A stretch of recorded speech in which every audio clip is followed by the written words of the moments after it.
welcome to Wednesday night's episode of the Blitz Pickup. You know who I am. We got Petty McDaniel back, which I don't even want to say back, but we got Petty McDaniel. Our defense is acting like sharks, and I think we might talk about a mid-season review. I don't even know anymore because every time we have 3 topics, we never make it to the 3rd topic. So it just depends on how much these guys talk. So Lou, Tony, come on up. No, I'm not gonna lie. Taking a shot while we backstage is wild. That's insane. Yo, wow. Just saying. Well, you got. Hey, listen. It's not my fault that Lou missed a couple shows, and I owed him for old and new. I don't know if you got a parents like mine. You got parents like mine. But when I got in trouble and my mom finally got tired of it, she was like, you finna get your ass whooped for old and new. So when Lou came up here, I'm like, yeah, you about to get this smoke for old and new. You ain't show up. Well, he did show up, but you had to get on that plane. The plane. You know what I mean? And so yeah, man. Oh Lord, we got a Mike Best showing, y'all. We got Mike Best is in the building. I don't know how we should feel about this. Mike Best, you only show up at the victories, man. He ain't been here for 3 weeks. Mike Best, it started to be a trend, my brother. You only show up at the victories now. I'm starting to notice your pattern, my brother. But Lou, what's good? Jess, what's happening? What's happening? Ain't nothing, man. We chilling, man. Yeah, all good. Oh, y'all ready for the smoke? Here you go. What? I don't know. What smoke could we possibly have tonight? Like, I know. It's all good in the world, man. The Dolphins are on their way to 10-7. Everything's good in the world. So oh Lord. What's that face for? You don't like the 10-7 talk? So you are one of those. Okay, good. I like one of those as well. The Dolphins on the way to 10-7. You believe that too, Jess? No. Oh, okay. You were talking about. I'm just Oh no, I'm trying to switch something. I can't see. I'm just telling you what people told me. People told me we're on our way to 10-7. Oh, that's what they did. All right, for sure. All right, I fixed it. God, though I couldn't see nothing. All right, I'm set. All right, man. What we got, man? Lou already sound like he back. I get it. Jess say she don't know about this team no more. And Mike Best say, how you feel about A-10, Lewis, with the laugh out loud. Hey, don't worry, Mike Best. We're gonna ask him a few questions today. Don't even worry about it. Well. Can I just answer? Can I just answer my good friend Mike Best question first before we have more questions? Oh, go ahead. Mm-hmm. Mike Best, to answer your question, how do I feel about A-Chain right now? I feel like A-Chain sabotaged the Dolphins because before the trade deadline, he was out here getting 65 yards and 67 yards. The week after the trade deadline, he gets 225. That's how I feel. That's crazy. Oh, that's the man what you sabotaged the Dolphins. Yeah, he sabotaged the Dolphins. Absolutely. That you going with a Tony D. I said, great week, folks. We broke Bills Mafia. Epic Bill space all week. Yes, the spaces, they've been they've been on one. But yeah, man. Lewis hating on A-Chan. I don't understand how we still got that going on. But listen, man, let's talk about what we got to talk about, Jess. Well, McDaniel, I don't know if you ever, I'm assuming you have by now. Both of you have probably seen the video. Everybody in the chat's probably seen the video. McDaniel pulled up on the Bills fans, right? We saw him pull up on me. He pulled up right around the block at elbow room. Petty. That's petty from both of y'all, by the way.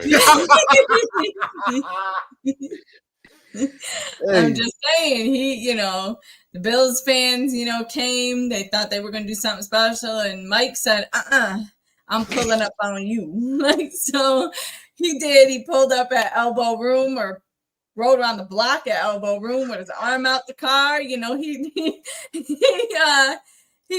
to make his presence known there. A little bit petty, enjoying himself. So I think most of us are like, oh, we like this. We like that McDaniel's kind of showing a little bit of playfulness here. Some other people. There is a beat reporter for us, Armando. He had an issue with it. Called McDaniel childish, immature for the whole thing. So I guess, how do you guys feel about it? Is it childish for us, or we rolling with this? Well, can I give my opinion first? You can. Because I've heard a lot of people talk about it, Jess and Tone, and I haven't said now. I haven't been able to get my shit off about it. That is true. So I'm gonna be honest with you. I don't like it, and I'm gonna tell you the reason why I don't. Yeah, Jess. I'm gonna tell you why I didn't like it. Cause Jess, and again, maybe I'm a little bit older, right? Oh shit. I just turned 44. All right, Mr. Negative. But Jess, Tone, when I used to spin the block, we didn't go around in Bentleys and spin the block. And the only thing I'm upset with is Mike McDaniel was not driving a Dodge Caravan with the side door open. I was going to ask Mike you. You wanted him to be he had me going. I'm like, what? I love Mike McDaniel trolling. He should have just had the. Hey, Tone, you remember the good old days. You used to get in the Caravan. That side door used to open. That street sweeper came out. And, hey, whatever happened. Hey, I love this from Coach Mike McDaniel. Again, bro. Like, it is what it is. That's just the way he is. That's his personality. Whether we think it's goofy, whether we don't like it or whatever. But this is who he is. The reason I fuck with Jess is I fuck with Jess. She's who she is. Right. When I seen her in person, when I interact with her online, it's Jess is who she is. I can fuck with that. It's organic. Tone. It's a little petty when you met her in person, though. You know what I mean? Yeah. Hey, well, again, man, listen. I just don't want to. The only time I don't want to be around Jess is when she's hanging out on the wall, or when she has that revolver out pointing at people. Because God damn, I ain't gonna lie, But what I'm saying is Jess is organic, right? Tone. I tell the story all the time. The reason I fuck with Tone so much, again, I know what tone I'm gonna get. He gonna argue, he gonna kick, he gonna scream, he gonna fight, but that's who he is. I can accept that. So for the people that love it for Mike McDaniel or hate it for Mike McDaniel, the reason I appreciate it, my reason is because this is who he is, bro. Yeah. He's a guy that he'll troll you a little bit, he'll be weird a little bit. I had no issue with it besides it was in a Bentley and not in a Dodge Caravan with the side doors open. So, but that's my thoughts. I absolutely love it from Mike McDaniel. Yeah, hey, I'm not gonna lie, boy. You had me a little shook up early. I'm like, what? Elite pettiness by Coach Mike McDaniel. Listen, I'll be real. Well, Lou, me and you agree with this. I got into it with Mr. Negative because he was saying the same thing. He's kind of old school. I actually saw his comment on Armando's. What is Singero or whatever his name? I don't know his last name. I'm sorry if I messed it up. But he basically called him Mike McDaniel immature and childish, and he didn't like it. And I'm trying to figure out, like what Lewis was saying is, what was you expecting? That's his personality. Yeah. Somebody said it was kind of crazy because I was trying to explain to him, Mike McDaniel came in, whether you like it or not, he has some swagger to him. Whether you think it's the lame type swagger or you think it's childish swagger, he wears the shoes. I think his shoe game is more updated than some of the youngins that I know. That's what they are, right? Thank you, Mike Best, because I was gonna point that part out too. And that's the way he carry himself.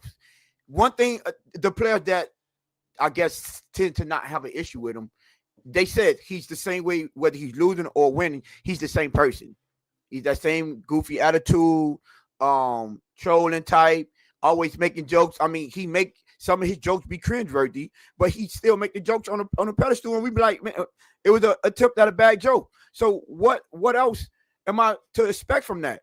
Furthermore, let's not like, if y'all paying attention, he's been doing this type of stuff to Buffalo since he's been here. It's just we've been losing. You remember the smiley face thing? Y'all remember that? You remember the first thing? I wish it were colder. Yep. The T-shirts. I wish it was colder. Yep. Like he's been doing this. It's just that we haven't been winning, so he didn't, it doesn't get the light. So when he does this, I'm like, okay, why are we surprised? And then thank you for what Mike Best said for the he lives right down the street. So for everyone, I was watching Leroy and Toby this morning, and Leroy had an aneurysm, talking about how fake it is. He can't believe it. There's no way Mike McDaniel went out his way to go down there, and saying all this stuff before he even heard. He even said he don't think no one was going to ask Mike McDaniel about it. Lo and behold, they asked him about it, right? And come to find out, he lives right down the street. Yeah. So yes, it's possible he could just go down there. He wasn't going out his way to do that. Furthermore, again, bruh, it's a rivalry. We won. We haven't beat them in what, 4 years, 7 straight. Now, last time I checked, remember when we did the smiley face? Didn't Josh Allen troll us too? Yeah. After they scored a touchdown, they trolled us, right? Remember with the I wish it were colder? Then they trolled us. Then you got Jordan Poyer talking about he keeping receipts. Y'all forgot about that? Oh no, I didn't forget about that. I'll never forget about him. He's talking about he keeping receipts. So when they do it, now I might I add, I was there in 2020. I'm in 2022. Sorry, I was in that stadium watching when Stephon Diggs there. The way they was clowning us. Y'all forgot the story I told you how Stephon Diggs pointed at Kohu, riled the fans up after he scored. I mean, when they called a timeout, did the same thing, called to Josh Allen. Then after he scored, went over there, grabbed 2 beer cans from his fans and went to crash on him like he was Stone Cold Steve Austin. This is the type of stuff that they do to us. And you think the time that we get our victory, I don't think we should troll them back? Yes, we should. That right there, my only problem with that is, not my only problem with it, my problem with what Armando said was that's soft mentality. That's soft. And even Mr. Negative, now Buffalo has bulletin board material. I wouldn't be surprised if they run the score up the next time they play us. Somebody explain to me, when did Buffalo not run the score up on us? Yeah, they try to run the score up on us every time they play us. So this is what I'm saying. The mindset of this fan base, I see why they accepting the fact that a lot of players on this team have a weak mindset. Soft. Yeah, because absolutely. they have the soft mindset. What are you talking about? First of all, I want to beat you at your best. I want to beat you whether I troll you or not. If I got to give you extra ammo, so what? I'm better than you. You want to tell me, I don't want to give them no extra ammo. What you want to hopefully they take it easy on us? Please explain to me the logic behind that mindset. You hope they take it easy on us? No. I want to beat you at your best. See, now, and I tried to explain, down here in South Florida, right? We go into the game talking trash. We go into the game before it starts trying to intimidate you. I don't know if y'all play ultimate football. You know when they start beating they pass and clapping and doing their little routine. Guess what they doing? They trying to intimidate you. Yeah. And usually the saying be stuff about them. Look at the scoreboard. What it was? Poach, easy greasy. Gonna beat whoever that is because we know they easy. Watermelon, lime. Look at the scoreboard. We beating they behind. This is what we say before the game. Mm-hmm. This is down here. I'm just saying. I don't know how y'all do it over there, but that's one of our pregame ritual that we do in front of the team. Now listen to the words on that. We already said we beating they behind. Going to beat them because we know they easy. All of that. So this is what we used to. So I don't get that. And listen, I say what I want. Stop me. Now, when you get that type of team with that type of mindset, then you understand you have a winning, or at least the mindset of winners and not the mindset of weak-minded people. So, no, I would never have a problem. Now, do I make a big deal of it? No. But I don't care, man. I'm still a fan of this team. And Buffalo is going to always be one of my biggest rivalries. The only team that I hate more than Buffalo, and it's by the slimmest margin, is the Jets. But come on. Be for real. Now, before the game, they was talking about Josh Allen going to his vacation home. He's going to Josh Allen Stadium, right? This is what they're saying. Daddy's home. Now we got our own media people. Omar talk about, oh yeah, daddy's home. Yeah. Daddy's on his way. And the fact of the matter is, Tone, look at the place where Mike McDaniel passed the elbow room in South Florida. The Bills fans make that their home. They say Exactly. they take that over. Yeah. So what you mean we can't troll them back? Like, what are we talking about here? Always showing the elbow room how they taking over our stadium, how they taking over Las Sodas. Oh, I want to answer a question. Speaking of Las Sodas, Game Boy 305. I've been to Las Solas. I just never been to elbow room. Like I've been at Las Solas. I've been there for I think it was Trick Daddy and Trina concert. I forgot who else was there with them, but I don't remember. They were the only one that mattered. I've been to dang, what club that is. I've been to a couple clubs on Las Solas, and I also just walked the strip. But I've never been to the elbow room. I may have walked past it and just didn't know what it was. But yeah, I've been there before. So let's clean that up. I never seen elbow room. I didn't even know what it was, or at least I haven't paid attention to it. But yeah, and one more thing you had asked, I started. He said, who looked better last weekend? Tua, Hurts, or Love? I bet Tony won't answer that. See, my arch nemesis think I don't keep it 100. Bro, I'll be honest with you. All along was trash. Let's be real. Tua looked better though. Tua did look better because he threw 2 touchdowns. Dropped the bomb to Waddle, and the first touchdown, nice play to Malik Washington. So yes, Tua, if that's what you're waiting on for me to give Tua his credit for being better than him that day, there you go, Game Boy 305. Hey, what's the mean? You know what? I'm gonna get it. What's the mean? You got me. Breaking Bad. You got me, my brother. That was so animated. But yes. Go ahead. No, go ahead. Things to say. One, Mike Best said that I'm going down this week in fantasy. You taking belt to ass, so you might as well sit down. Anyway, carrying on with what I was gonna say. The other thing too is kind of how Lou had mentioned that this is McDaniel's personality to troll, blah blah blah.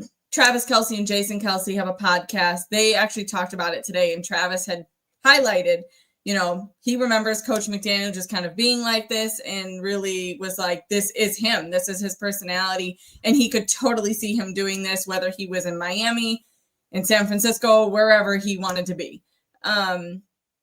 So that just to highlight, it's not just us seeing this, former players that know who McDaniel is and how his personality is. Yeah, that's a great point. Yeah, you're right.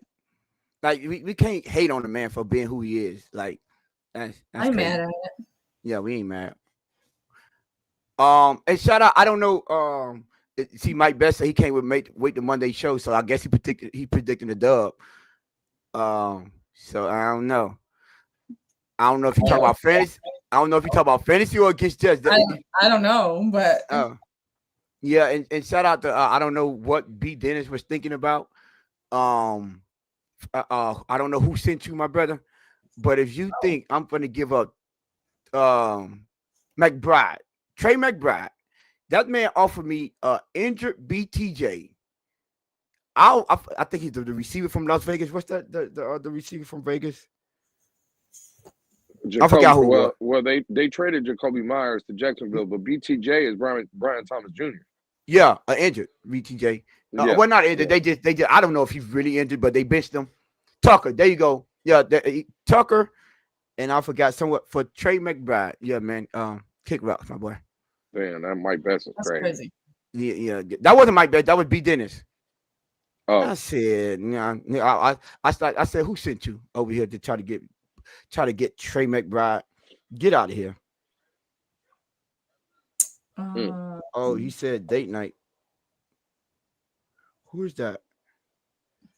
Oh, I'm sorry, my bad. Yeah, what we got on next, Jess? All right, so let's talk about this defense, right? They were kind of acting like sharks. They were in attack mode. They held Buffalo to a total of 87 rushing yards. James Cook only had 13 carries for 53 yards. What did we do differently? Why were we so great? Hey, Lou, Jalen Phillips was gone. That's do you mind if I take this first now? Can I go first now this time, Lou? You can go first this time because Lou went first last time. We got to alternate, you know. First and foremost, we got to talk backstage. Y'all forgot to say. I've seen a couple of people using all 22, so I'm gonna see if y'all want. Because if they could use it, I think we could use it too. Because I miss my all 22 Wednesdays. I'm sorry. I miss them. But when going back watching the film, Lou, my good brother. You remember what we was talking about? You remember me and you had that huge debate of how we want them to attack. Remember we went to the Cardinals one, the way they attacked it, and then the Patriots. The Patriots one, you remember? And we said the one thing we both agreed to was what? Look, if we're gonna fail in attack mode. 1,000%. Fail going all out. My 1,000%. brother, watching the film, mm-hmm. the only difference was before Josh Allen handed the ball off, they were going all down. All our linebackers was shooting. Yeah, just like I said, like we said, shoot the guys. They going downhill. They made the same mistakes that they was making before. It was one play that they got a negative play on James Cook, and Tyrell Dawson and Jordan Brooks hit the same. They was in the same hole. They took the same one. I'm like, oh, but guess what? They attacked downhill so fast that when the guard tried to get off his initial double team and get to Jordan Brooks, he was already on James Cook. Yeah. It don't matter. Yeah. So now y'all seeing, well, I wish we could show that. Now y'all can see you can use R22, but it has to be on separate screens, not the same screen. So if you have it in the back or on your TV, okay. I don't know if that's true. Well, you know what? That is true. I have noticed that they've been having it, but that's how we do it. We have it on a separate screen right here on the background, but it's kind of like a picture within a picture. I have noticed that's how they've been using it. But anyways, like I was saying, that when they was attacking, cool. Another play I saw when Jordan Brooks got that tackle for a loss, and shout out to Jordan Brooks for not missing his tackles when he get the attempt to make tackle for a loss. Jordan Brooks ran. He hesitated. You know how he did the hop step? And you could see in his brain, once he saw Josh Allen going to hand the ball off, it tricked him. He said, oh, shucks. That's what he did. Instead of worrying about and trying to figure out what James Cook was going, he attacked. And you know what? That guard was in perfect position because he was late. But guess what he did? He was going so fast, he just ducked right under him. Ducked right on under him. The guard didn't have enough time to get that low. And guess what? Tackle for a loss. Tackle for a loss. This is what we've been saying, right? What they need to do. When me and Lou was up here breaking down the film, we seeing them hop left, hop right. And what we saying? They reacting instead of attacking. Stop reacting. Attack. Because the one thing I say, yo, Lou, one thing they what's going to happen if he's attacking, right? You see how that guard, he's engaged and he's on a double team, but he's looking to see what they get to the second level. He doesn't have time to do that anymore. Guess what? As soon as he tried to engage, by the time he looked up, that linebacker was on. He had to release, and guess who was able to hold the point of attack? Our D tackles. Then our D tackles looked like they were playing a lot better. We didn't see D tackles getting pushed off the ball like they was last time because it was more of a one-on-one on an even playing field. And now the things that I've been trying to tell y'all was actually happening. Now Jordan Phillips looked like the Jordan Phillips that we seen in training camp, to where he didn't allow the offensive guards move him off the ball. No, he was holding his ground. And shout out to them for finally putting in Zeke Biggers, a big body D tackle that was able to take on double teams. You see, it's the simple things that people don't pay attention to. You want to know? Guess what? Didn't Anthony Weaver say the same thing? What he said, there is nothing that's wrong with this defense that can't be fixed by violence. Lo and behold, they went in there, like just said, like sharks. They was on attack mode. They was bringing the fight to them. They wasn't absorbing the punches. They was throwing the punches. So sorry. These are the things that we were looking for from our defense. These are the things that we were saying mentality. That ain't had now, Jess and Lewis. Do we got the same defensive coordinator? I believe so, right? Yeah, absolutely. We got the same linebackers? Absolutely. Outside of Zeke Vigors being brought up, don't we got the same D9? Well, outside of Jaden Phillips gone. Yeah, absolutely. But for the most part, Zach Sealer was still there. Why did Zach Sealer look so much better this game? Yeah. How come? Yeah. Well, and it wasn't only this game too, Tone. And the other game that we absolutely obliterated the Atlanta Falcons. Yes. Jordan Brooks and those linebackers, again, not hesitating, going downhill, putting the stop to Bijan Robinson and stuff. Again, bro, I think you said it best, Tone. When you play with aggression, when you play with some kind of violence, and you're not so much reacting, you're just in attack mode. It's not, to your point, hopping. It's not sidestepping, and then it's plant your foot, go downhill, and look to hit somebody. When you play like that, good things are going to happen, Tone. And listen, for me, Jordan Brooks, a lot of the conversation we had during the trading period, right? Like, oh, we stuck on Waddle and A-Chain and some of these guys. And people said, well, A-Chain and Waddle, those are the untouchables, right? I'm here to tell you right now, bro, Jordan Brooks, he's one of those guys, Tone, Jess, for me. I don't know, again, I think he's 27, maybe going to be 28, something around there. I'm looking, he brings a mindset, Tone, Jess. And again, over here, we talk about mindset a lot. Bro, you want to talk about a dog, that's Jordan Brooks. It not only going down the hill, right, trying to stop linebackers and quarterbacks and stuff, he sideline to sideline, bro. Tone, I was watching some of the film, too, a little bit. Bro, Jordan Brooks is everywhere, Tone. Jess. Like, he is everywhere. And I don't know, man, this defense here recently, and I've seen some of the numbers, they're again, they just started off so bad, the numbers they're not great yet. But I don't know, bro. I think we're starting to, like, turn the corner. I don't know if that translates into winning games or this, that, and the third. But I would say the defense is definitely on an upward trend, man. We got a lot of guys now doing what they're supposed to do, doing their jobs. And again, Tone, I heard you the other day in a Twitter space, kind of going back and forth about people were impressed with Juju Brent, the big corner we traded for, we got in the offseason from Indianapolis. And I understand what you're saying. The Buffalo Bills have nothing from an offensive weapons perspective for the wide receiver position that scares you. I don't think that Juju Brent played bad, though, right? Again, like, he looked pretty good. A bigger guy like that, I think he's like 6'2", almost 6'3", physical guy. Again, just all around, I think the defense played very, very good from some of the film that I've watched and stuff. I know you highlighted the D-line and linebackers. I did want to show that secondary a little love, man. Look, Jess, your man Jack Jones, right, doing his thing. Juju Brent, again, doing his thing. Minka, I thought, played pretty good from what I can tell, reviewing some of the film. Again, man, shout out to the defense, man.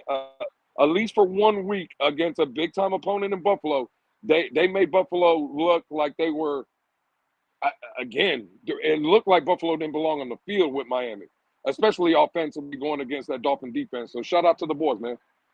They did their thing.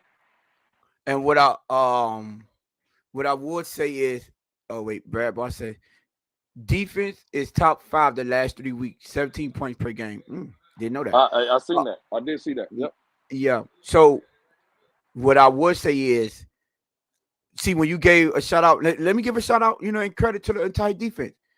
My brother, this was the first time we seen them. I can't remember the last time we seen them put together a 60-minute game.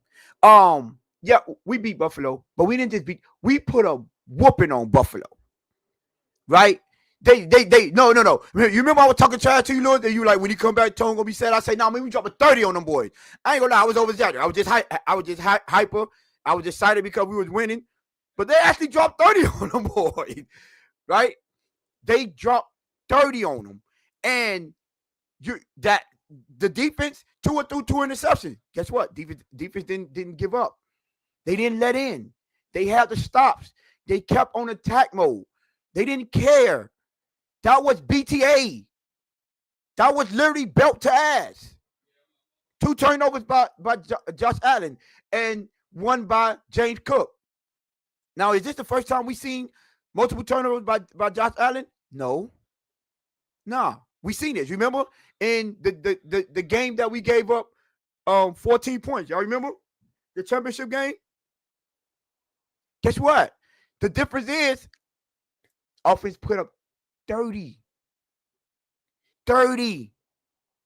If the offense would have just put up 24 or 22, 23 that game, we would have beat them last year when it counted the most.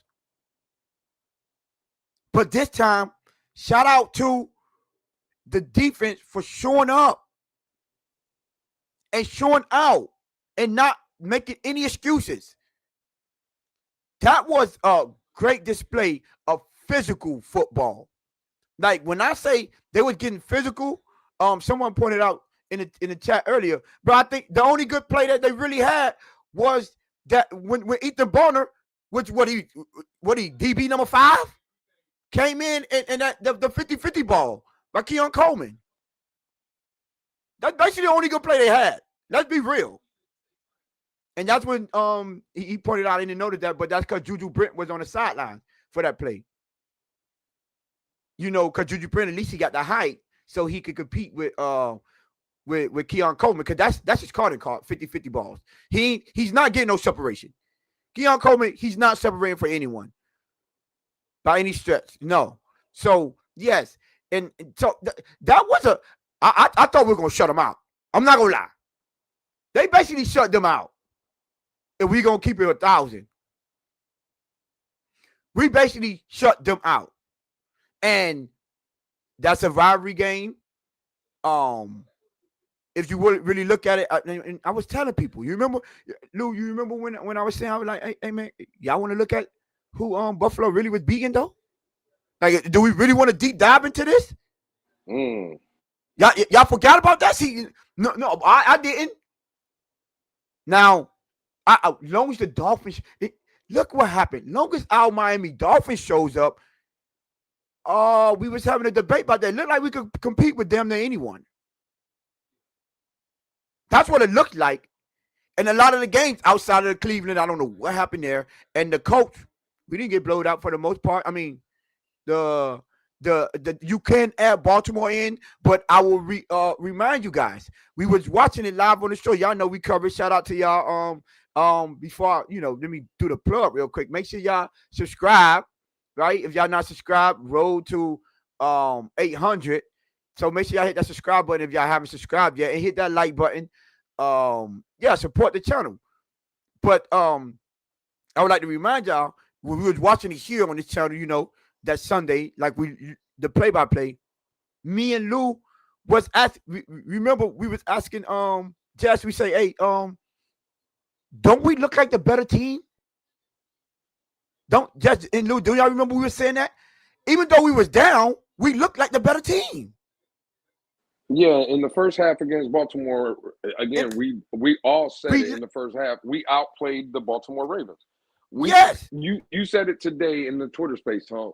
The only 2 categories we didn't lead in that game was turnovers and points. That's it. And realistically, bro, we had the time of possession, we had it. Yards, we had virtually we outplayed them. So to your point, again, this team, without them beating really themselves, outside of Indianapolis and Cleveland, realistically, this team is not, bro. They're better than 3-7. Now our record is 3-7. We can't take that away. But I'm Yeah. sorry, I do believe, Tone and Jess, that this team is better than 3-7. Right? A couple plays here, a couple plays there. This team could easily have a winning record. So again, it is what it is. You are what your record says you are. I'm not trying to take it away. But Tone, I think a lot of times we talk about this team and we're so emotional, we're so invested in this team that, hey, this player's trash and this team sucks and this coach sucks. And realistically, I think we're a lot closer than what we all think we are, right? I think as fans, we get a little bit too emotional in some of our takes, me included, right? I wear my emotion on my sleeve.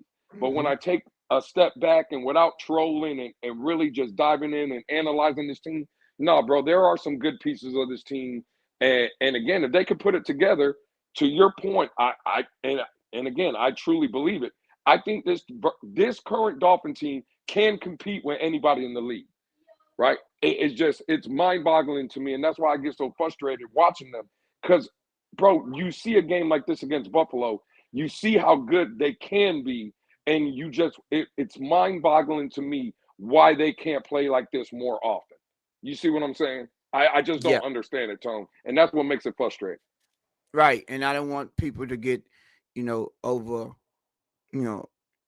too excited about it because consistency is the big word, right? We say this about our quarterback, we say this about our head coach, and we have to talk about it as a team in whole, right? As a whole, I'm sorry. They have to be consistent. Like you can't have games like this periodically or sporadically, whichever one you want to use, right? Because guess what? You have this showing, and then you lay the dub against the Cleveland. Like, huh? How did that happen? It's the same players, the same defensive coach, the same scheme, same everything, same head coach, and you just it's unexplainable. So now the consistency is what we need. But Lewis said he think this team is better than our 3-7 record. Just I think that's a perfect segue to that last question. Yeah. So saying that this team is better than our actual record, mid-season review, right? Versus what we talked about in the offseason, July, August, whatever, and our predictions back then versus what's obviously actually happened so far this season. How do you feel about the difference of what you projected back then to what we are now? Like, obviously, we know Lou thinks that we're better than our record. Yeah, but see, first of all, let me answer this question first. Tony, what do you think about Champ Kelly? I don't think about him. Not that I don't have no thoughts about him. That part I'm gonna stay away from for now. Gameboy 305 said not the same GM. The loser Patriot fans saw how much better than 3-7. I'm not gonna get into how much better 3-7. What I would say is I believe for the most part, most people had us above 500 at this point, right? Yeah. I think we all had that the 8 game, which was right before the Baltimore, Buffalo, and this Commander stretch, right? I had us at 5-3. I think Lou had us at 6-2, right? And I think for the most part, everyone had us. Some people had us 7-1. Right, I can remember I had the Patriots, Buffalo, and the Chargers. Those were my 3 losses, and I believe Lou, you had the same ones except for you had us beating the Chargers, correct? No, I had us losing to the Chargers. So I had beating us Patriots. I had us beating the Patriots. Week 2. Okay, and Mike Best said he had us at 7-1. So but right now we're 3-7. So if we're going to give an honest assessment and honest mid-season review, this is a complete failure. This is a complete disappointment, and I'm at this point. I'm not even surprised, but I am super disappointed. I can't believe that they did so much lack of discipline. Because I think for the most part, it's been lack of discipline the way we've been playing. Like the untimely turnovers by Tua, the defense coming out, and in the first 2 games they had one stop in the first 2 games. Right? I think we was competing with Baltimore for giving up the most points, in the first 4 or 5 games. Like, defense was atrocious. Tua was having turnovers by the boatload, and he was acting surprised when it was happening, when he was questioning about it. Right? We end up losing Tyreek Hill, and then you see he get on my nerves when you hear what I'm about to say. The team meetings, like everything that was leading up, like every time we felt like it couldn't get any worse, it got worse. To where we was like, man, this season is over with. We thought the season was over with 5 games in 5 games into the season. We was like, man, we're 1-4. Like, yeah, we started figuring out what quarterback you want to draft. We started to ask what's the best option. Should we trade down if these quarterbacks don't look as promising as we thought they were coming into the season? These are the type of conversations we was having. So now, I mean, I'm not going to be have selective memory because we just beat Buffalo, but mid-season review, like this is a complete failure. Like, we fired our GM. Chris Grier's out of here. Now, to Lewis' point, he don't think there's no change. So, right? And not only do we fire our GM, and now we too, I guess, personnel people down. And the fact of the matter is, it hasn't been good. It's been terrible. I think Mike McDaniel, as a coach, I'm not going to say as a play caller, I think there was a regression there with getting his team on the same page. Anthony Weaver has been remember the first couple of games, me, Lewis, Jess, you two, we all said, I forgot what game it was. We were like, who's been worse, Mike McDaniel or Anthony Weaver? And we all said Anthony Weaver. Because we were sold on his front 7. We were all sold on front 7. And they was the worst unit this whole season. The worst. Giving up the most rushing yards. I think at one point, what it was, like 178 yards a game? Let Rico Dow go for over 200? It was looking terrible for a minute there. And then it's not looking too much better. I mean, we got to enjoy a victory over Buffalo. Appreciate that. But, yeah, we were asking what Kenneth Grant was. Jason Marshall Jr. was looking terrible in the secondary. Dante Trader was looking bad. Mika wasn't looking bad, but he wasn't making plays. And Zach Cedar was a no-show. We were talking about Bradley Chubb. Okay, you had, 2-3 sacks, but they all were meaningless sacks.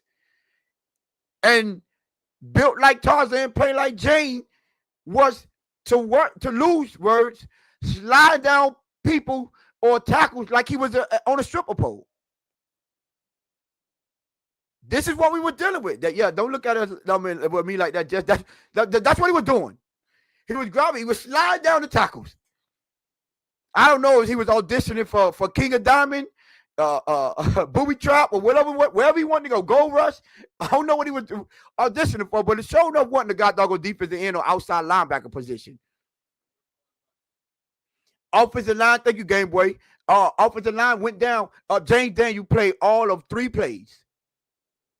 Austin Jackson, what a surprise. Y'all go back to the offseason, go back to the beginning of the season, and then I'm telling y'all now, Austin Jackson is more injured than Tua. Pay attention. The official end said, isn't Austin Jackson coming back? They opened his window. So they still have 3 weeks before he could come back. Well, 14 or 15 days, whatever it is. So, yes, if my mid-season review is this is a complete failure. Game Boy, I know this is hold on. I know these are the worst 4 words that you ever saw. So is Joe Burrow. I know you don't want to see my boy back, but it's all good. Game Boy, I changed my mind. You know, I said I wasn't going to no home game. Oh, I will be in that Cincinnati game. Yes, sir. I will be there. Sorry, Miami Dolphins. Y'all will be getting my money that day.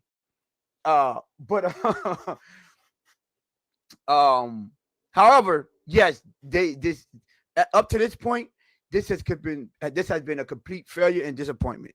And that's for all parties involved. Front office, head coaches, and players. I mean, coaches, staff, and players. Complete failure. This is ridiculous. And on top of that, I'm just going to throw in something personal. They had the audacity to not drop the prices for them season tickets. That is crazy. I got my boy. Matter of fact, Lou, I ain't tell you this. Man, I got some news that I thought I'd never hear. My boy Blood hit me up. He texted me up. He texted me last night. He said, Tone, I gave up my season tickets, man. Now, to all y'all don't know who that my boy Blood, he's the one that got me into that. He had season tickets years before I had them. He's the one that brought me in and showed me that this is when we were doing horrible. This is 1-15. This is 5-11. This is all of those bad seasons. 6-10. All of that. He never gave up his tickets. Never. This year, enough was enough. I said, dog. I'm listening to Joe Rose in the morning.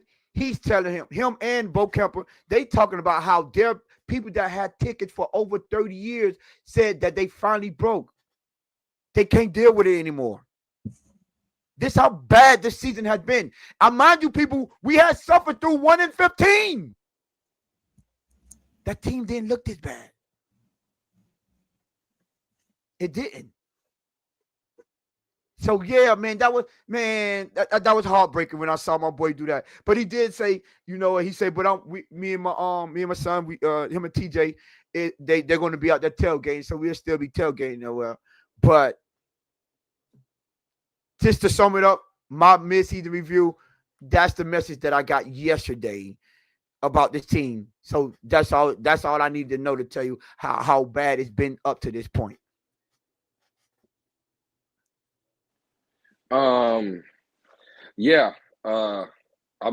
Listen, I can't really push back on anything Tone said. It's been a utter failure is what it's been. If again, Tone, Jess, we were in the building for Carolina. You were up 17. I forgot to say that. Yeah. You were up 17. It was 17-0, I believe, still in the first quarter. That's a game that we'll probably look back at this season and be like, that's one that got away. If I would have looked both of us or all of us and we were having a conversation, we were to say Dylan Gabriel and the Cleveland Browns was going to beat us. That's another game for me that's just unacceptable. At worst, we're sitting at 3-7 now. I'm going to put those 2 games should have been wins. The worst we should be is 5-5. 5-5. We should be at least 500. Again, listen, it's been bad coaching on both sides of the ball. It's been bad ownership. It's been bad play from the quarterback. It's been a lot of bad. So I think again, tone was spot on, man. Jess, you asked for the grade, right? What mid-season review? It's a failure, is what it is. And realistically, we were kind of talking about it earlier. And for the people that believe that, let's say Miami makes a run or this, that, and a third, I don't know if people have looked at the landscape of the playoff kind of seeding in the AFC. You have 3 teams alone in the AFC West with winning records. You have another 2 and getting ready to have almost 3 if Joe Burrow comes back. I believe Cincinnati will make a run. There's teams that like you put yourself so far back in a hole at 3-7, even if you tried to work out of it, right? Realistically, you gave your shot you gave yourself no shot at anything, realistically. So yeah, listen, I'm not going to go as long as Tone because I agree with a lot of what he said, but at the end of the day, bro, Jess, I'm sorry, it's a failure in my opinion. The first 8, 9, 10 games of the season, it's just been a failure. Yep, I agree.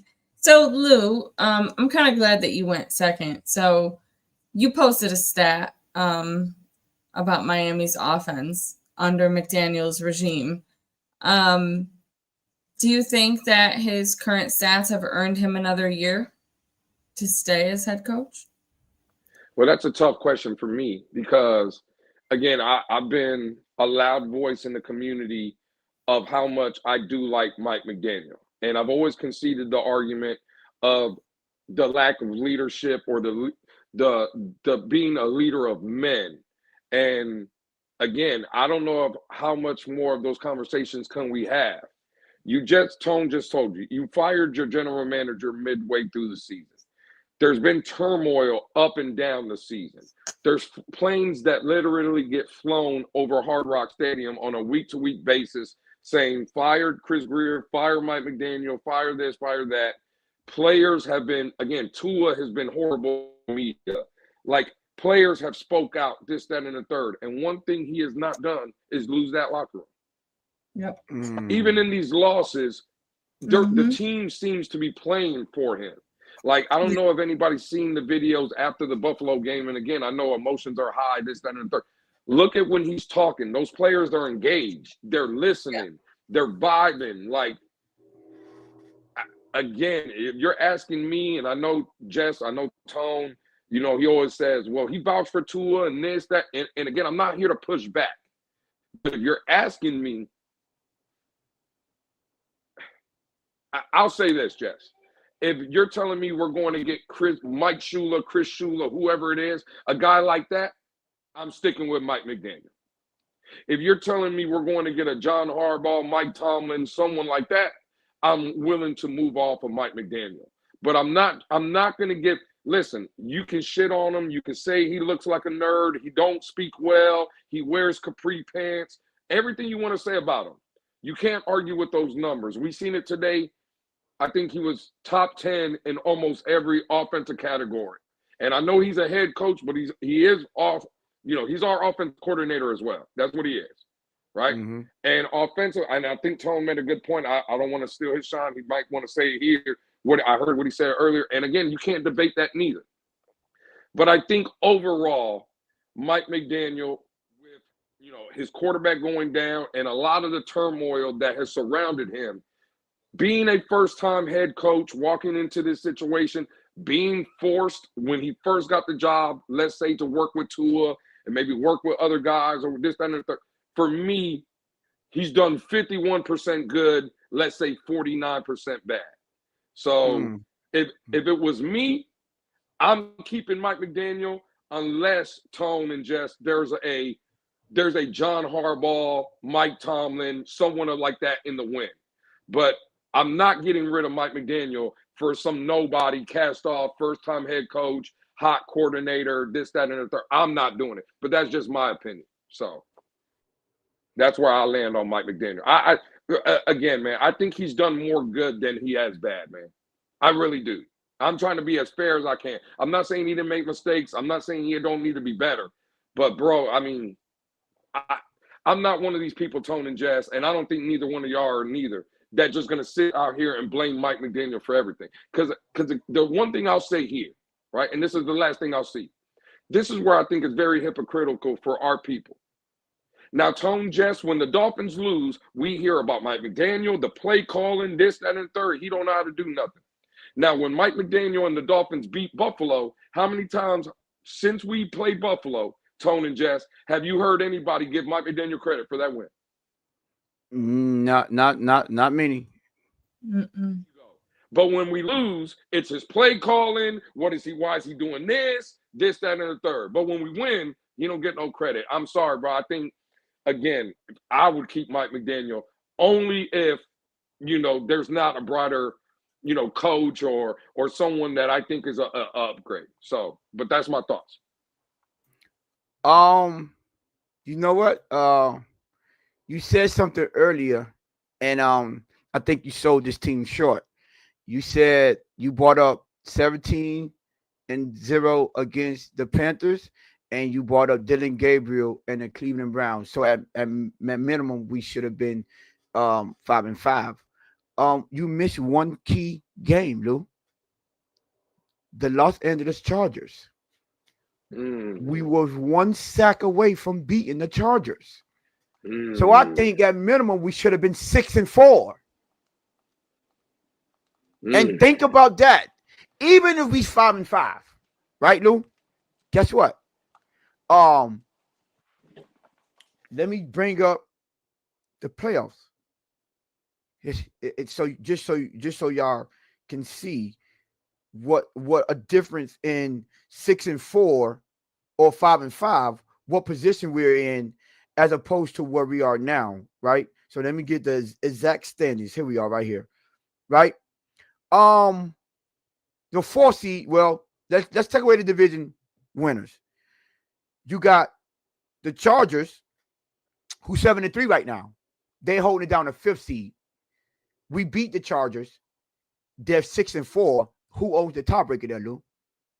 Yes, we do. It would be the Dolphins. Yeah. Oh, okay, so we'll be holding down the 5th seed. You got the Buffalo Bills.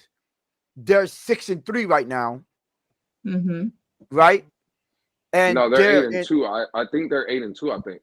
Who 8-2? The Patriots. You just said the Patriots. No, I said Buffalo Bills. Oh, okay, yeah.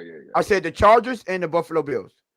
Okay. Buffalo Bills are 6-3 in the 6th seed, and again, it'll be even. They'll be a half a game above us, right? So even if they have them holding down the 5th seed, we're the 6th seed right now in the playoffs. Jacksonville Jaguars 5-4. We'll be a half a game over them because we played one more game. So we're in the playoffs right now. For how terrible this team has been. We just point out 3 games.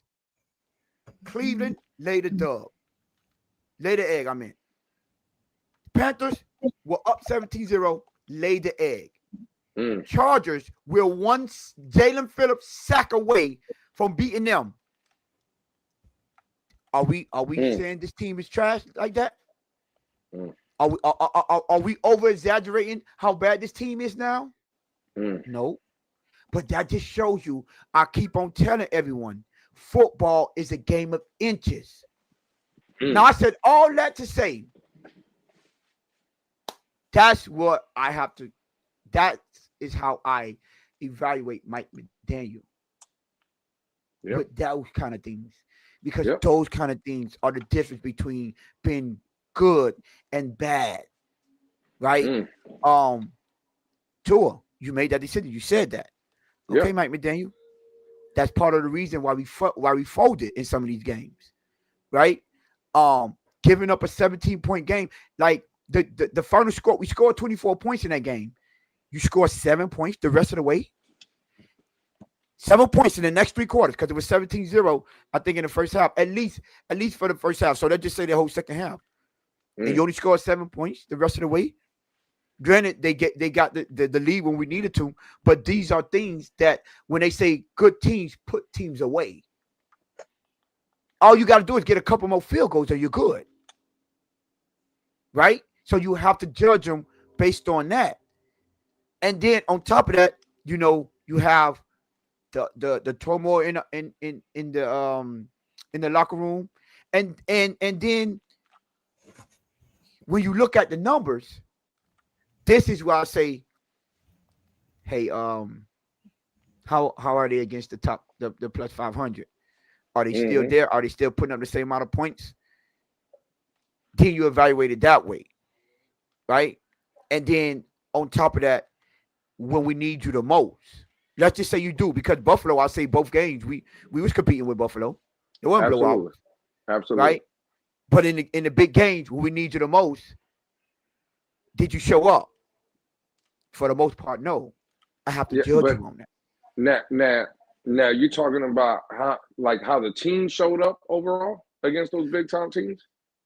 I'm saying for the most part, the offensive part, the team showed up. Like Tua threw Buffalo Bills, he threw the interception, right? That's not Mike McDaniel's fault. That's Tua's fault. But right. Guess who vouched for him? Why is he in the building? Because Mike McDaniel. The Carolina Panthers, the offense. You score 17 points in the first half and only 7 in the second half. I have to say, like, come on, offense is your calling card. At least give me a field goal or two, right? We punt the ball 5 straight times. We brought this up. You understand? So just in those 2 games, and then you only score 6 against Cleveland. Just those 3 games, and I'm like, cool. Your offense is not showing up. So I'm like, was it enough for him to keep him on? No, not to keep him on. Now, is it good enough to where you say there's an opportunity that he can be successful? Yeah, I have to be honest. Like, I'm not going to be blind just because I hate the fact that he vouched for Tua, which is his main reason for failure. I think his main reason, I know y'all Tua nears, y'all not going to like this, but the main reason that Mike McDaniel has failed is because his franchise quarterback has failed to him when he needed him the most, for the most part. Even in a victory yesterday, I broke it down when people tried to call me out. Oh, Tone, I thought you said all you wanted to do was for him to find a way to win. No, I didn't. I said, when we need you the most, I need you to show up then. I don't care if you have 3 interceptions. But when we need you the most, you remember that Buffalo Bills game? What we were doing, we was calling it live. What did we say, Lou? All right, Tua. Right now is not the time to have one of them bad throws. Right now is one of them times that you fold. What did he go out and do? Throw an interception. He folded. Yeah. Right? The Patriots, same thing. Pretty efficient game. Back and forth. When we needed you the most, same thing. Tua, right? Y'all remember I said Tua right now, it's not the time. I was hyped. I said Tua, it's not the time. Do not do what you usually do. It is not the time. Guess what? He did that. And I laid that at the feet of Mike McDaniel because you chose this guy. I think, and I'm more like when it comes to if I'm going to be 100% and say, you know what, let me just forget about whatever happened. I think Mike McDaniel probably do better with a better quarterback, at least someone that's healthy and that can escape the pocket. Right? I believe he would be in a better position because, man, this offense is still innovative. This offense still look explosive. And unfortunately, right, you can't afford to be lacking on the offensive line when you have a guy like Tua behind center. Mike McDaniel, you have to understand this, right? You can't afford to have multiple bad play calls with a guy like Tua behind center because he can't bail you out with his legs and his thin plays, like the ones that do it on the top level, right? At the elite level, I'm sorry. He can't do that. So I think that falls at Mike McDaniels. And then last but not least, you can't have guys being divided in your locker room and it that have some type of effect. Now, give them credit. If I want to give them some credit to positives on the side, that team didn't quit. That team did not quit. That team did not quit on Mike McDaniel. That is a major plus for me, right? And then, again, when we put on a film, this offense, contrary to most people's beliefs, it's not figured out. They have not figured this offense out. That is another positive check, another check into the positive side of Mike McDaniel, right?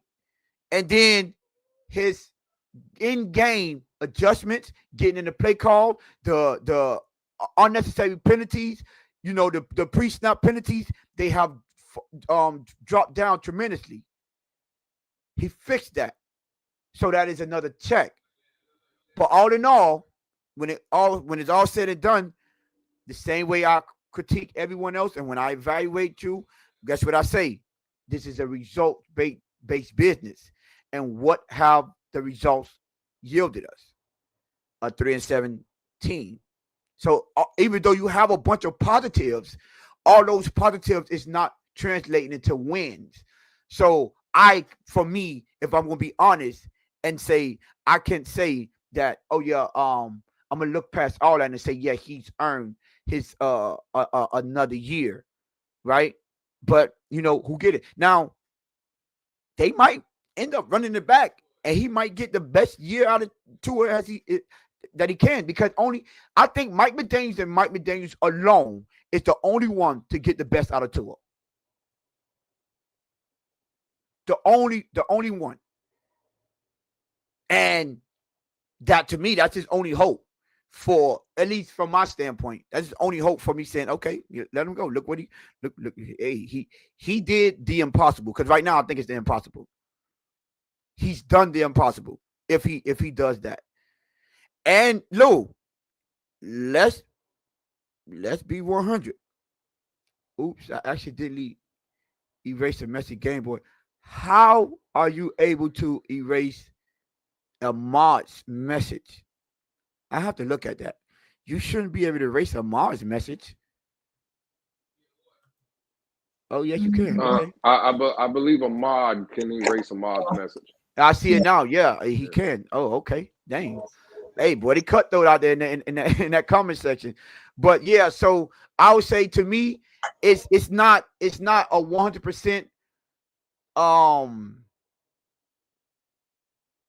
100% a no. But you know how Lewis said 51% good and 49% bad. I would say 51% bad and 49% good. I'll just use your percentage and just flip it and say, yeah, I'll lean towards that, because I'm gonna be honest with it. Like, for all the people that's down, that y'all just, because y'all just getting to know us and y'all just joining the channel, I will mind y'all, in the 2022 and 2023 season, I was one of the ones to say, y'all hold y'all horses on Tua, because if he just be consistent, we might have something in Tua. I was one of those ones. So I know y'all see me now saying, no, I've seen enough. But yes, I gave him a fair shot.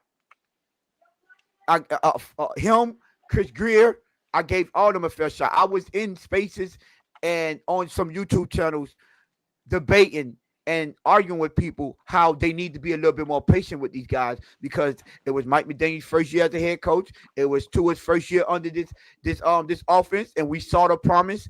I think the biggest, I don't remember the last time I was so demoralized and so heartbroken watching my team than when I saw Tua go down in Cincinnati after the season that we was having. I think that was a big shock to us. He was doing so good. I was rooting for that man so much. I was crushed when I saw that. I say, dog, I literally, and I'm one of the ones that I move in life. I don't expect life to be fair. I do not expect, because I understand that life isn't fair, and this is the world we live in. But at that point, I was so pissed off. I say, this is not fair. It's not fair that when this man just started balling out, he finally got a coach that believed in him, finally got a coach that devised an offense that suits his skill set, and he suffered that type of injury on prime time against, I know Joe Burrow is my favorite quarterback. one of my favorite quarterbacks, him and Matt Stafford, against a Joe Burrow, which I wanted him to compete against him. So I can say, yes, he's on those levels. He competed with the greats. He competed with one of the dudes that been to 2 AFC championship games and a Super Bowl. And he looked that guy in the eye and went toe-to-toe with him. That's what I wanted. Because you know what? That was the same season that I was in a stadium when I remember looking at them Buffalo Bills fans. The only time we beat them, by the way, under when Tua was here. And I remember coming off that Baltimore Ravens comeback. I wish Alex was here. So Alex could be here and tell you to confirm this story. I looked at Alex and I said, Alex, by the end of the third quarter, we're going to be tied 35-35. I told him that. I said, we're going to be tied 35-35, bro. And guess what? It ended up being that. I had so much confidence in this team. And when we played Buffalo and we was down, I remember being in the stands surrounded by Buffalo fans. And I said, when they was talking all that trash and they was up, I remember it was in the third quarter. And I said, I'm going to tell y'all two things. Wait till the fourth quarter. And I want y'all to keep that same energy. I remember telling Buffalo fans that. That's how much I believed in this team in 2022. And I believed in Tua's ability. And guess what? He delivered that strike to Waddle. And I was talking so much trash to the Buffalo Bills because I believe that we had a clutch quarterback based off his performance thus far. So don't think that this is a person that hates Tua. No, I'm not a person. I'm the one that gives an honest assessment on people. And I give them a fair shot. And I say, okay, now when you're looking at year 4, 5, and now 6, okay, how much longer do we have to wait to see this guy develop? At some point, you have to make a choice for the franchise. So I'm not telling y'all to be like me, because I'm not telling you how long do y'all could wait. Y'all should wait for him. For me, 5, 6 years is enough for me. For me to make a decision on whether I think the guy is the guy or not. So that decision is what, yes, it holds a lot of weight to how I evaluate Mike McDaniel because he chose to hitch his wagon to Tua. And for that alone, like, yeah, that move that meter for me from a 51% positive and it moved 2% the opposite way, and now it's 49% positive and 51% negative. So yeah, to me, I don't think so. Jess, I know that was a long rant, but you know how I get sometimes. It's okay. But yeah, no, So, I think. Go ahead. So real quick, Tone, to my scenario though, if it's a Chris Shula from the defensive coordinator for the Rams, and you ain't got to be, however you want to answer, but in that scenario, a guy like that, an unknown, someone that hasn't really proven another first-time head coach, are you still feeling with that same mindset, or does that kind of change your opinion on bringing Mike McDaniel back? Do I prefer a Chris Shula or something like that? No. But if they want to move off of him, I'm cool with it. Right, I'm gonna be like, man, I would prefer them not go with a guy like that. You know what I'm saying? I would prefer them not. If I had my preference, I'm like, I wouldn't mind if they keep Mike McDaniel. Like, you know what I'm saying? In that scenario, because at least I see someone with some promise. Like, if you're going to what you were saying, if you're gonna move off a guy like Mike McDaniel, I don't want it to be for a Chris Shula, up and coming, or whatever people label him as, because that's what Mike McDaniel was when we got him, and that's still what he is. So I want someone that's, like you said, that I think is an immediate upgrade when you bring someone in. But I want to be like to you. I know it'll be a 100% no, but I want, if they want to bring him in, I'll be like, well, let's see what it had to do, because to this far, Mike McDaniel, he done enough for me to say I'm okay with moving on from him. But my preference would be like, nah, bro, don't bring in no Chris Shula. No. I won't want that. Okay. Jess, I had my thoughts. Tone had his. You posed the question. Where do you sit on bringing Mike McDaniel back, or just getting rid of everybody? Where are you falling at? So obviously the first 5-ish games, or after the first 5 games of the season, I was very get everybody out of the building. I have changed course a little bit, given McDaniel some leniency. And I wouldn't mind him coming back next year. Okay. I would give him a little extra Salt. time. Hey, yo. Yo, that's crazy. You and Lewis, man, y'all soft. You know what? I don't have the energy for it today. I don't have the energy for it today because. Hey man, you gonna feel bad for him?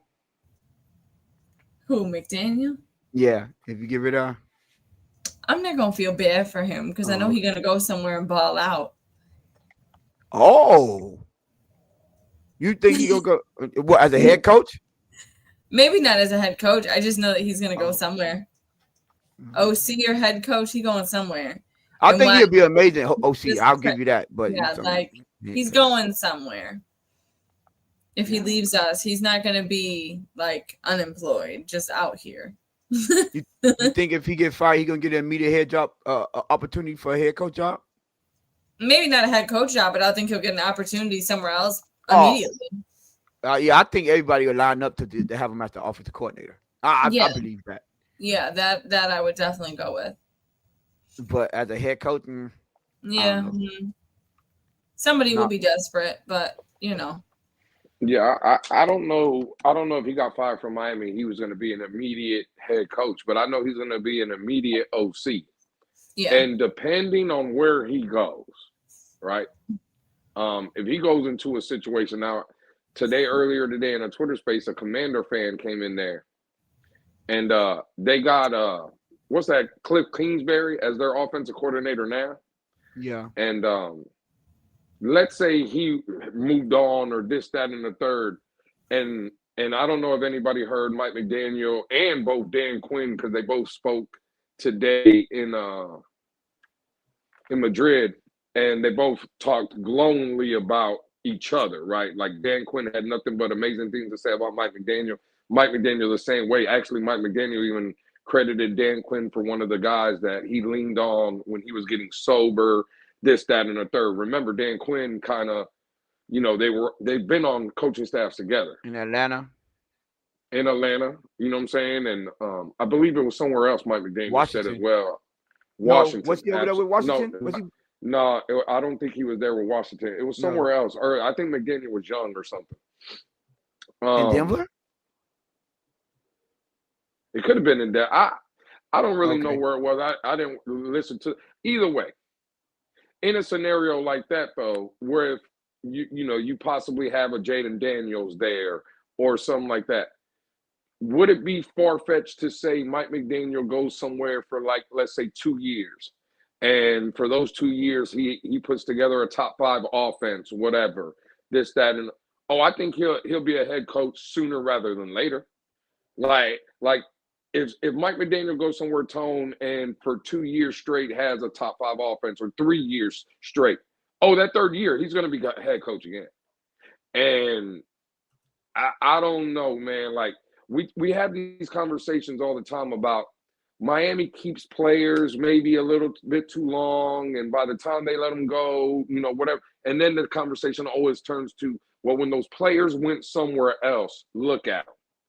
Right? They've learned, they developed, they got better, this, that, and the third. I think you said something earlier, Tone, to where you see, at least you could see some promise with Mike McDaniel. It's not a finished product. Well, this was his first opportunity to be a head coach. You just said you think he's a better offensive coordinator or whatever. I just think, same way I think of Brian Flores now, right? I think Brian Flores, if he got a job as a head coach now, he would be better from what he learned in Miami, going and sitting under Mike Tomlin, going now for 2 years in Minnesota, being under Kevin O'Connell. I think Brian Flores would be better. He's more mature. He's grown, right? And I think the same thing would be said for Mike McDaniel, Tone. I think learning and going through what he's gone through here in Miami. Let's say he goes somewhere else. Let's say he starts succeeding. I think Mike McDaniel could get another job and be a great head coach in this league.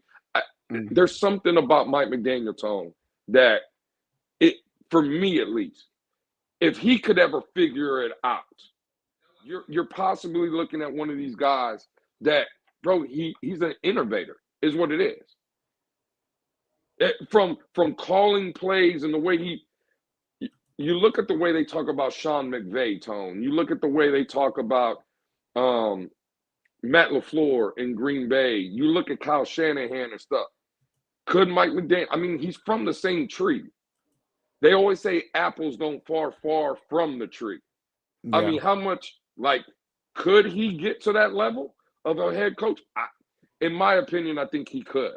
You know what I'm saying? I just think he's made some bad decisions. Obviously, you highlighted most of them. But, again, do I think Mike McDaniel is as bad as many people make him seem and he's just a lost cause? No, I do not, bro. I think Mike McDaniel has a bright future in coaching in this league. So. Yeah. Game Boy said if Adam Gase got a second head coach job right after us, so can he. I'll say this. When it comes to these type of comments, that was a different time. Hold on, I brought the wrong one. Sorry, I brought up Mike Bass. No, this one. If Adam Gase got a second head coach job right after us, so can he. That was just a different time. Mike, he said I 100% agree with you, and then HL said 100%, right? I would say this. Do y'all think Brian Daboll gonna get another head coach job immediately? No, not right now. No. Nah, right? Nah. I don't think so. I don't. Now, before when it was coming out, wasn't he more? He was more highly touted than Mike McDaniel, wasn't he? Oh, absolutely, he was. Yeah, coming out of Buffalo, being their OC for 2 years. Yeah, for sure. He was much higher touted than Mike McDaniel. So you think right now, if Mike McDaniel get out, he'll be more highly touted than Daboll right now? Well, as far as what, a head coach? Yeah, head coach. Yeah. No, I think they're both the same. I don't think neither one of them would get fired and become a head coach. Oh, okay. All right. I was just trying to see. Okay, yeah. I feel the same way. I don't think they would. Because I think teams are learning from their mistakes. See, we look at Mike McDaniel, we probably like him, but I think when these GMs and these owners, when they assess a head coach, at least the successful ones, they take everything into consideration. I think, and anyone could y'all could quote me on this, or y'all could, hold me to the fire. I think any franchise right now, outside of them, not that we ain't got to say because we'll be the one fighting them. They think that Mike McDaniel, right now to this day, is more valuable to them as a coordinator than a head coach, hands down. Do y'all agree, Jess and Lewis? That yeah. A team would definitely look at Mike McDaniel. Yeah, I think right now, if we were to fire Mike McDaniel, all 31 other teams would think that Mike McDaniel would be more valuable to them as a coordinator than a head coach. Yes, absolutely. Yeah. Yes. Right. Yeah. So that's why I would say he's not getting a head job immediately. The team would want to bring him in as a coordinator. Mm-hmm. And they probably would possibly pay him good, kind of like what Dallas did to Dan Quinn to keep him over there all those years.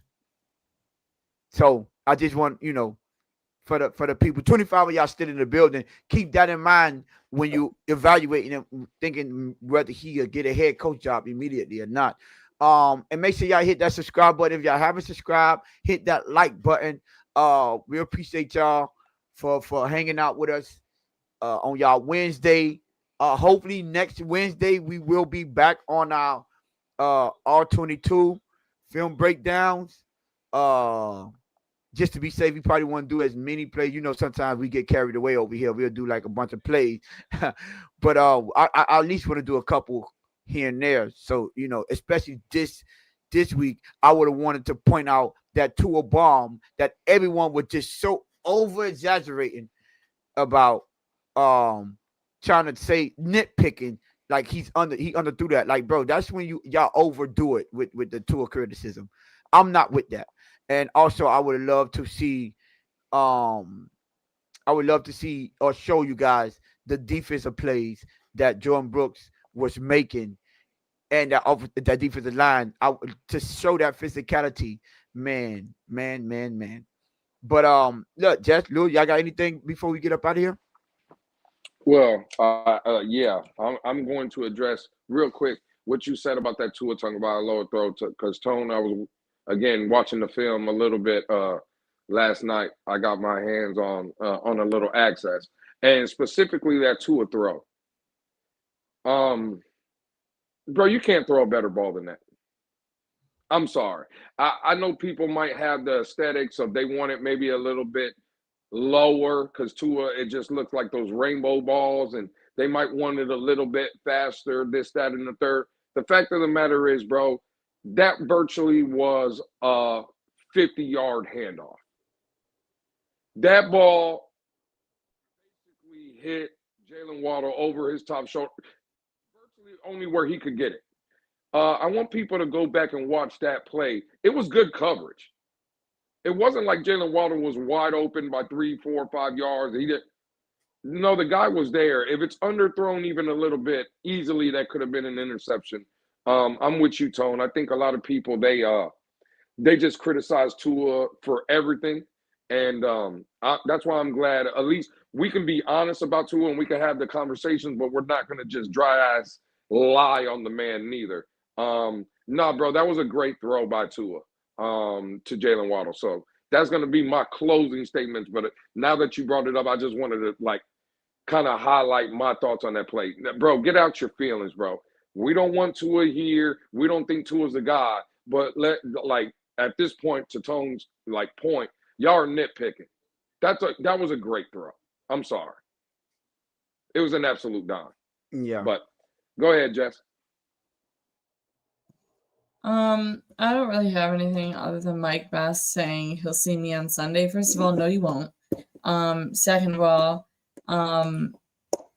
you ain't gonna be here Sunday? That's crazy. No, I'll be here.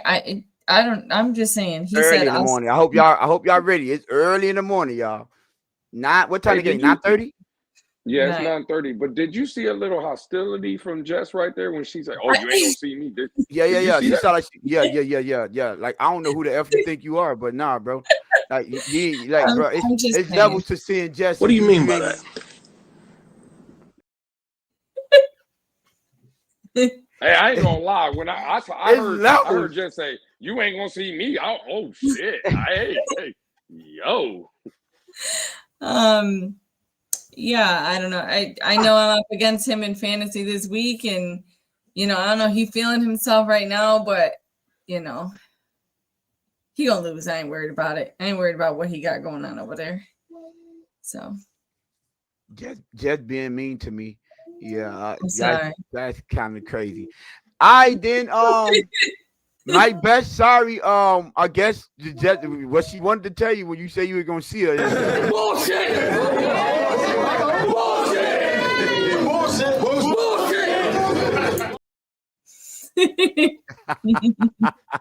But Lou, get us up out of here, my brother.